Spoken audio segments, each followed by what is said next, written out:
Hello, I am super excited to be reading a new book to you. The vast majority of students voted to keep reading the Harry Potter series. However, there was a slight problem because there were some students that also voted to read a new book as well.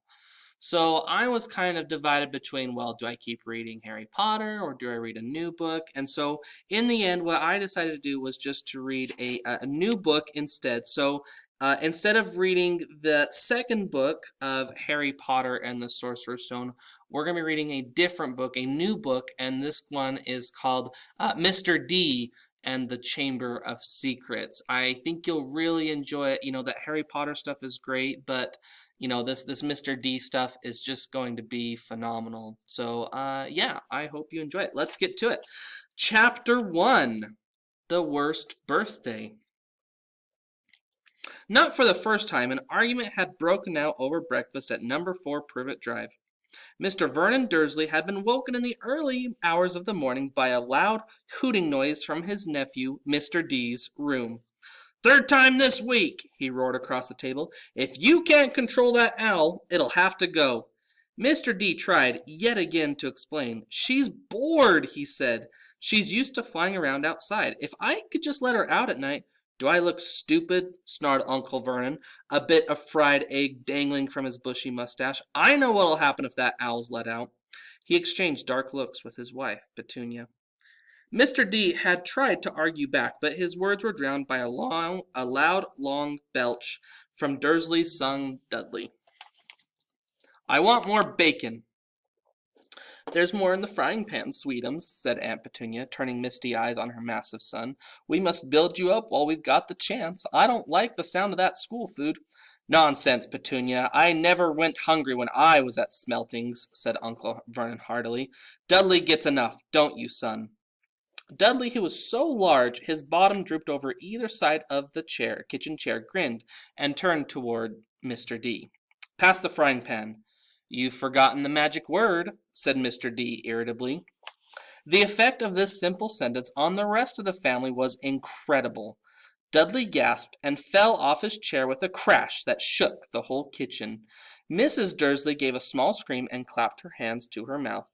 Mr. Dursley jumped to his feet, veins throbbing in his temples. "I meant please," said Mr. D quickly. "I didn't mean—" "What have I told you?" thundered his uncle, spraying spit all over the table. "About saying the M word in our house." "But I—" "How dare you threaten Dudley?" roared Uncle Vernon, pounding the table with his fist. "I warned you. I will not tolerate the mention of your abnormality under this roof." Mr. D stared from his purple-faced uncle to his pale aunt, who was trying to heave Dudley to his feet. "All right," said Mr. D, "all right." Uncle Vernon sat back down, breathing like a winded rhinoceros, and watching Mr. D closely out of the corners of his small, sharp eyes. Ever since Mr. D had come home for the summer holidays, Uncle Vernon had been treating him like a bomb that might go off at any moment because Mr. D wasn't a normal boy. As a matter of fact, he was not normal as it was possible to be. Mr. D was a wizard fresh from his first year at Hogwarts School of Witchcraft and Wizardry, and if the Dursleys were unhappy to have him back for the holidays, it was nothing to how Mr. D felt. He missed Hogwarts so much it was like having a constant stomach ache. He missed the castle with its secret passageways and ghosts, his classes, though perhaps not Snape, the potions master. The mail arriving by owl, eating banquets in the great hall, sleeping in his four-poster bed in the tower dormitory, visiting the gamekeeper Hagrid in his cabin next the forbidden forest on the grounds, and especially Quidditch, the most popular sport in the wizarding world. 6 tall goalposts, 4 flying balls, and 14 players on broomsticks. All Mr. D's spellbooks, his wands, robes, cauldron, and top-of-the-line Nimbus 2000 broomstick had been locked in a cupboard under the stairs by Uncle Vernon the instant Mr. D had come home. What did the Dursleys care if Mr. D lost his place on the house Quidditch team because he hadn't practiced all summer? What was it to the Dursleys if Mr. D went back to school without any of his homework done? The Dursleys were what Wizard called muggles, not a drop of magical blood in their veins. And as far as they were concerned, having a wizard in the family was a matter of deepest shame. Uncle Vernon had even padlocked Mr. D's owl, Hedwig, inside her cage to stop her from carrying messages to anyone in the wizarding world. Mr. D looked nothing like the rest of the family. Uncle Vernon was large and necklaced, with an enormous black mustache. Aunt Petunia was horse-faced and bony. Dudley was blond, pink, and porky. Mr. D, on the other hand, was small and skinny, with brilliant green eyes and jet black hair that was always untidy. He wore round glasses with a scar on his forehead, and on his forehead was a thin lightning-shaped scar. It was this scar that made Mr. D so particularly unusual, even for a wizard. This scar was the only hint of Mr. D's very mysterious past, of the reason he had been left on the Dursleys' doorstep 11 years before. At the age of 1 year old, Mr. D had somehow survived a curse from the greatest dark sorcerer of all time, Lord Voldemort, whose name most witches and wizards still feared to speak. Mr. D's parents had died in Voldemort's attack, but Mr. D had escaped with his lightning scar, and somehow, nobody understood why, Mr. D's powers had been destroyed the instant, Voldemort's powers had been destroyed the instant he had failed to kill Mr. D. So Mr. D had been brought up by his dead mother's sister and her husband. He had spent 10 years with the Dursleys, never understanding why he kept making odd things happen without meaning to, believing the Dursley story that his parents had got that his believing the Dursley story that he had got his scar in the car crash that had killed his parents. And then, exactly a year ago, White Pine Elementary had written to Mr. D and Hogwarts had written to Mr. D and the whole story had come out. Harry had taken up his place at the wizard school, where he and his scar were famous. But now the school year was over, and he was back with the Dursleys for the summer, back to being treated like a dog that had rolled in something smelly. The Dursleys hadn't even remembered that today happened to be Mr. D's 12th birthday. Of course, his hopes hadn't been high. They'd never given him a real present, let alone a cake, but to ignore it completely. At that moment, Uncle Vernon cleared his throat importantly and said, "Now, as we all know, today is a very important day."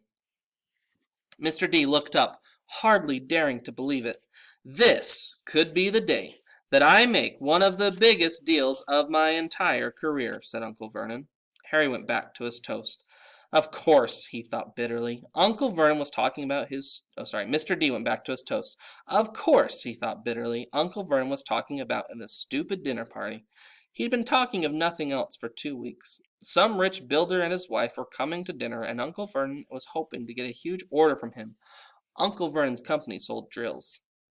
"I think we should run through the schedule one more time," said Uncle Vernon. "We should all be in position at 8 o'clock. Petunia, you will be—" "In the lounge," said Aunt Petunia promptly, waiting to welcome them graciously to our home. "Good, good. And Dudley, I'll be waiting at the door." Dudley put on a foul, simpering smile. "May I take your coats, Mr. and Mrs. Mason?" "They'll love him!" cried Aunt Petunia rapturously. "Excellent, Dudley," said Uncle Vernon. Then he rounded on Mr. D. "And you." "I'll be in my bedroom, making no noise and pretending I'm not there," said Mr. D tonelessly. "Exactly," said Uncle Vernon nastily. "And I will read them into the lounge, introduce you, Petunia, and pour them drinks. At 8:15, I'll announce dinner," said Aunt Petunia. "And Dudley, you'll say—" "May I take you through to the dining room, Mrs. Mason?" said Dudley, offering his fat arm to an invisible woman. "My perfect little gentleman," sniffed Aunt Petunia. "And you," said Uncle Vernon viciously to Mr. D. "I'll be in my room, making no noise and pretending I'm not there," said Mr. D. "Precisely. Now we should aim to get in a few good compliments at dinner. Petunia, any ideas?" "Vernon tells me you're a wonderful golfer, Mr. Mason. Do tell me where you bought your dress, Mrs. Mason." "Perfect. Dudley, how about—" "We had to write an essay about our hero at school, Mr. Mason, and I wrote about you." This was too much for Aunt Petunia and Mr. D. Aunt Petunia burst into tears and hugged her son, while Mr. D ducked under the table so they wouldn't see him laughing. "And you, boy!" Mr. D fought to keep his face straight as he emerged. "I'll be in my room, making no noise and pretending I'm not there," he said. Too right you will, said Uncle Vernon forcefully. The Masons don't know anything about you, and it's going to stay that way. When dinner's over, you'll take Mrs. Mason back to the lounge for coffee, Petunia, and I'll bring the subject around to drills. With any luck, I'll have the deal signed and sealed before the news at 10. We'll be shopping for a vacation home in Morocco this time tomorrow. Mr. D couldn't feel too excited about this. He didn't think the Dursleys would like him any better on Morocco than they did on Privet Drive. Right. I'm off into town to pick up the dinner jackets for Dudley me, and you, he snarled at Mr. D, you stay out of your aunt's way while she's cleaning. Mr. D left through the back door. It was a brilliant sunny day. He crossed the lawn, slumped down on the garden bench, and sang under his breath, Happy birthday to me. Happy birthday to me. No cards, no presents, and he would be spending the evening pretending not to exist. He gazed miserably into the hedge. He had never felt so lonely. More than anything else at more than anything else at Hogwarts, more than even playing Quidditch, Mr. D missed his best friends, Ron Weasley and Hermione Granger. They, however, didn't seem to be missing him at all. Neither one of them had written him all summer, even though Ron had said he was going to ask Harry to come and stay. Ron was going to ask Mr. D to come and stay. Countless times Mr. D had been on the point of unlocking Hedwig's cage by magic and sending her to Ron and Hermione with a letter, but it wasn't worth the risk. Underage wizards weren't allowed to use magic outside of school.